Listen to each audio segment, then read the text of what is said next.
Buenos días, querida audiencia. El día de hoy estamos en el terminal terrestre Plaza Norte. Vamos a tomar bus rumbo a Barranca a conocer a un escritor peruano, el señor Peter Cueva, que nos ilustrará un poco más de su libro Antología, Fe Adorable. Acompáñanos a conocerlo. Bueno.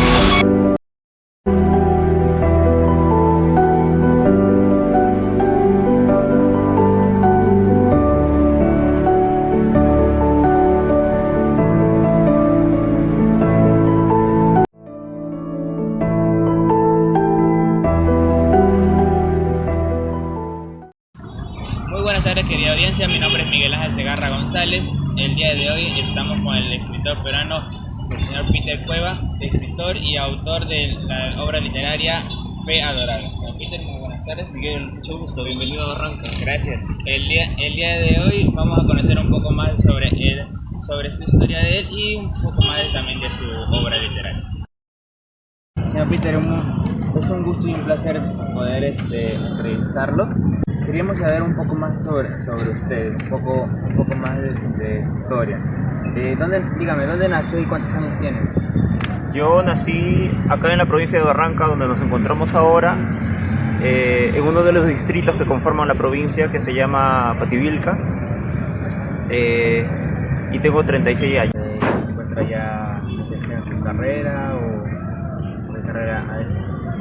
Mira, mi historia académica es un tanto tortuosa, es un tanto accidentada, porque yo en un principio, cuando viajé a Lima para seguir estudios superiores, primero elegí la carrera de Economía, ingresé a Economía en San Marcos, pero mi vocación siempre fue por las letras, mi inclinación más íntima siempre fue por las letras, la literatura.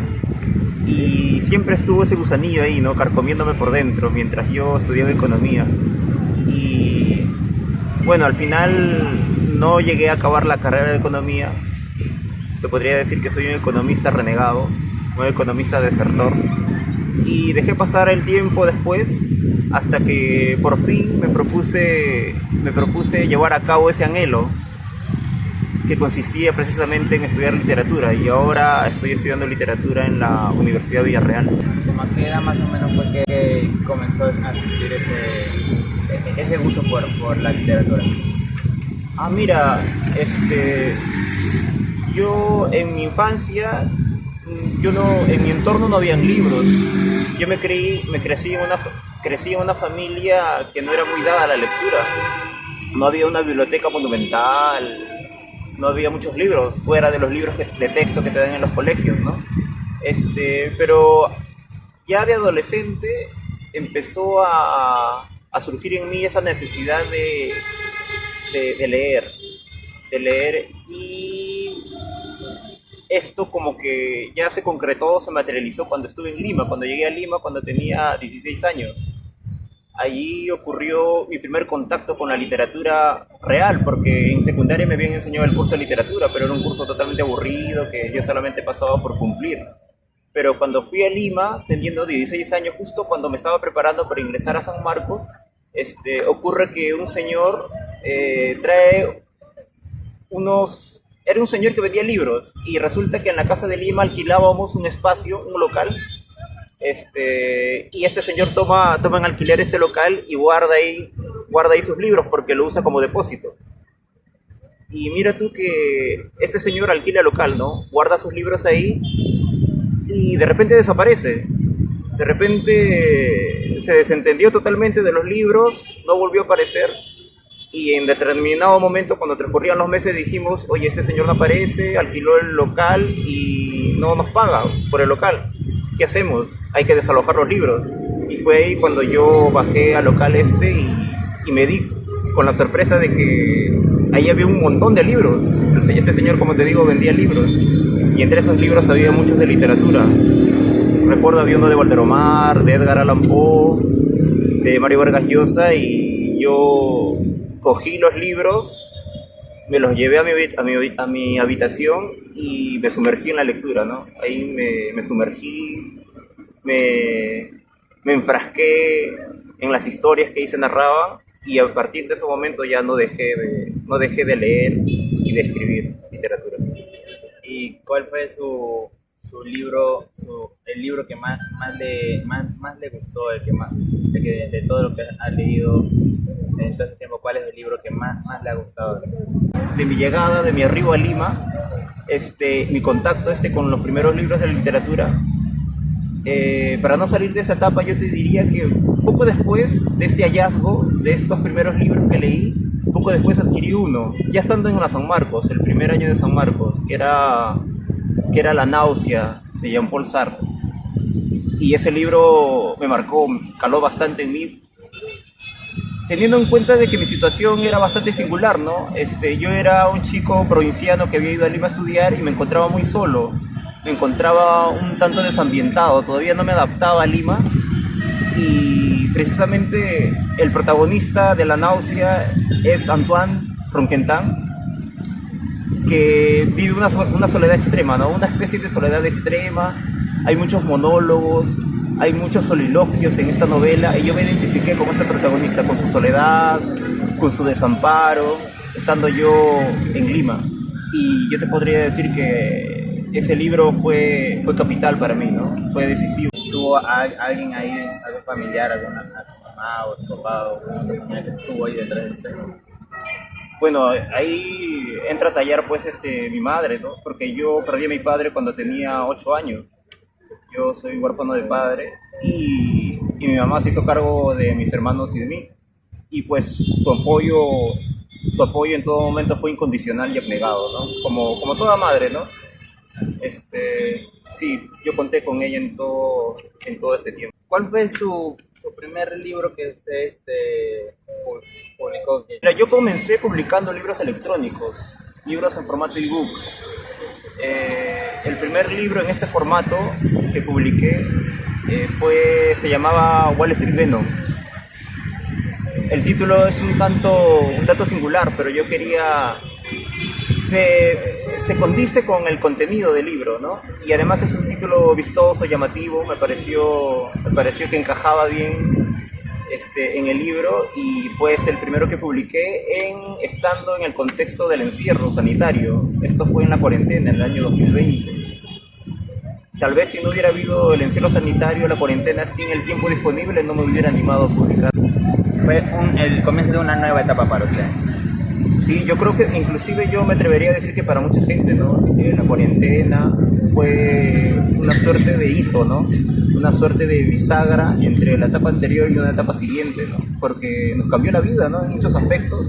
Inclusive mucha gente descubrió cosas que tal vez antes no sabía de sí misma, pero que salieron a relucir con la cuarentena, ¿no? Otros como yo pusieron de tiempo, etcétera. Y nos cambió, ¿no? En general, la vida no es la misma después de la pandemia. Hasta el momento, ¿cuántos libros tiene ya escrito ya? Después de este primer libro, Wall Street Venom, como te digo, era un libro en formato electrónico, publiqué dos más en formato electrónico. El segundo se llama El enamorado de Plutón. El tercero se llama COVID-666, precisamente en alusión a la pandemia. Y bueno, y después de eso di el gran salto, ¿no? Di el salto cualitativo de publicar en formato impreso, ya en formato físico, una antología que se llama Fe Adorable, y que precisamente esta antología reúne los mejores relatos, los mejores cuentos que publiqué en estos 3 libros electrónicos. Es una recopilación de todo, ¿no? Claro, es una antología, una selección de los mejores cuentos, y lo publiqué hace relativamente poco, en julio de este año. Bueno, tocando el tema de justamente el libro Adorable, ¿de qué trata su libro? ¿Cuál es el mensaje de fondo que usted quiere llegar a dar? Bueno, el libro en sí es una antología, ¿no? No está concebido como una unidad narrativa, ¿no? Porque reúne, como te digo, los diferentes cuentos que yo publiqué en 3 libros electrónicos anteriores. Pero te podría hablar del título, por ejemplo, ¿no? El título Fe Adorable es parte de un verso de Vallejo, ¿no? Que está en su poema más conocido, Los Heraldos Negros. Son las caídas hondas de los cristos del alma, de alguna fe adorable que el destino blasfema. Y para mí la literatura siempre ha sido una fe, una suerte de fe al que yo le he entregado mucho de mí, mucho de mi vida, pero como dice el verso, es una fe que el destino siempre acaba, o el destino blasfemó, ¿no? El destino blasfemó esa fe. Y ahora me vienen a la mente, más o menos para ilustrar el sentido de este verso, otros versos equivalentes, ¿no? Por ejemplo, hay un verso de Jorge Luis Borges, el escritor argentino, que tiene ese mismo sentido. Dice así: un fuego ardiente en nuestra fe y ceniza la labor de nuestras manos. Un fuego ardiente en nuestra fe y ceniza la labor de nuestras manos. Es decir, la fe como un fuego, pero al momento de plasmarse, de concretarse, ceniza. Eso también equivale al hecho de que el destino suele blasfemar esa fe, ¿no? O también hay otro verso de José Adolf. José Adolf es un narrador, pero también publicó poemas. Y hay parte de un poema que dice: y al final descubrir que mis continentes son patios, que mis estrellas son luciérnagas, que nada de lo dicho fue suficiente ni exacto. También esa especie de desilusión, esa especie de desencanto por al final descubrir de que aquel anhelo que tú tienes se ve de alguna manera contrapuesto con la realidad, ¿no? El destino que lo blasfema, las cenizas que al final acaban siendo, y también en el caso de Adolf, ¿no? Pero como toda fe, de eso se trata la fe, ¿no? A pesar de los reveses, como toda fe acaba imponiéndose, ¿no? La fe acaba prevaleciendo. Y ese es el sentido, el mensaje del título de este libro, ¿no? Que a pesar, no obstante todos los reveses, todos los escollos, la fe en la literatura sigue inmutable, ¿no? Sigue prevaleciendo. Sí, hay una parte en su libro que me llamó bastante la atención, fue en lo que se refiere a la frase hacer punto de la experiencia de la poesía. ¿Qué se refiere con esa frase? Lo que pasa es que uno de primera intención, o por lo menos yo lo concebí así en un inicio, la poesía es un hecho que se consume en soledad. La poesía, cuando tú la escribes o cuando tú la lees, la disfrutas en soledad. Es un acto solitario, hasta cierto punto, ¿no? Pero en determinado momento, tú te das cuenta que también puedes compartir ese sentimiento, esa emoción con otras personas. O sea, no necesariamente tiene que ser un acto solitario, ¿no? Un acto donde tú te encierras y disfrutas de la poesía, sino que también puede ser un acto compartido, un acto de comunión con otras personas que coincidan contigo en esa lectura o en ese disfrute de la poesía. Y esa línea que tú has leído, pues va en ese sentido, ¿no? Trata de recalcar o de resaltar el fenómeno poético como un fenómeno abierto a las personas, a un grupo de personas. En este caso eran 2 personas. El tiempo que le tomó en escribirlo, en producirlo todo. Bueno, no, como te digo, Fe Adorable es una antología de los 3 libros electrónicos anteriores y me tendría que remitir a estos libros electrónicos, ¿no? Como digo en la introducción al libro, ¿no? Estos cuentos, yo los llegué a armar con los restos de 3 sucesivos naufragios. Los insumos que yo utilicé para escribir esos cuentos fueron los escombros, los restos de 3 naufragios. ¿Y a qué me refiero con 3 naufragios? Con 3 novelas anteriores que naufragaron. 3 novelas que zozobraron porque eran de mala calidad, al final no me convencieron y los guardé, ¿no? Los dejé a un lado. En determinado momento volví a leer estas novelas y me di cuenta de que había pasajes rescatables, ¿no? Había historias, pasajes, alusiones, motivos que podían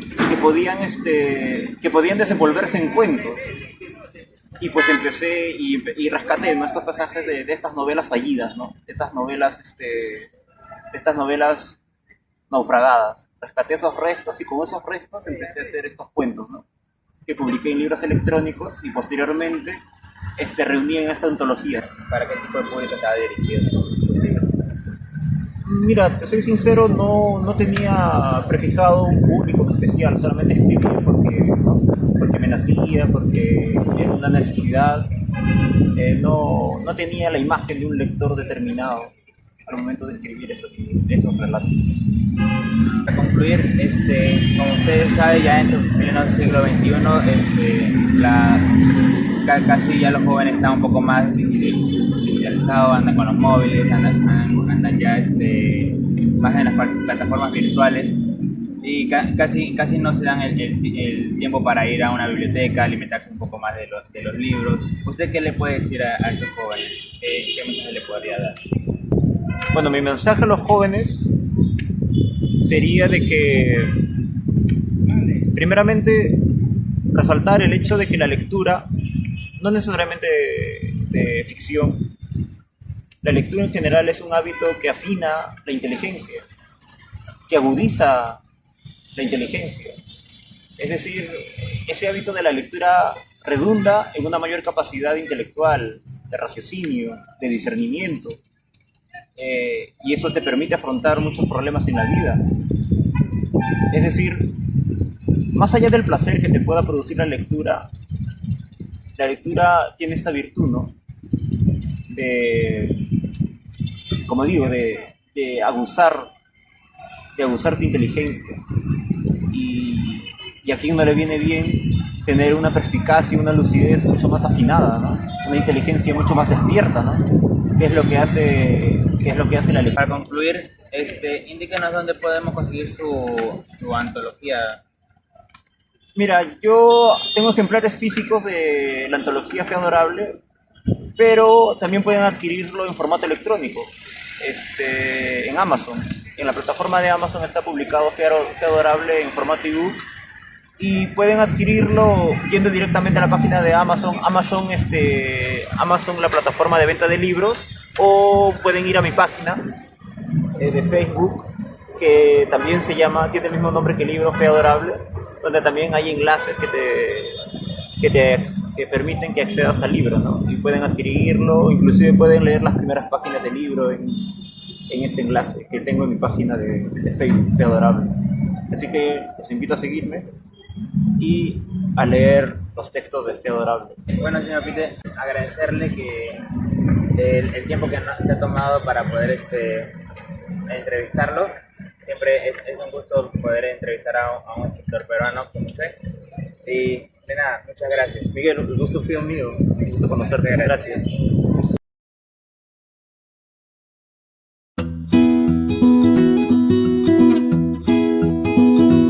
Bueno, chicos, con esta linda vista nos despedimos de Barranca.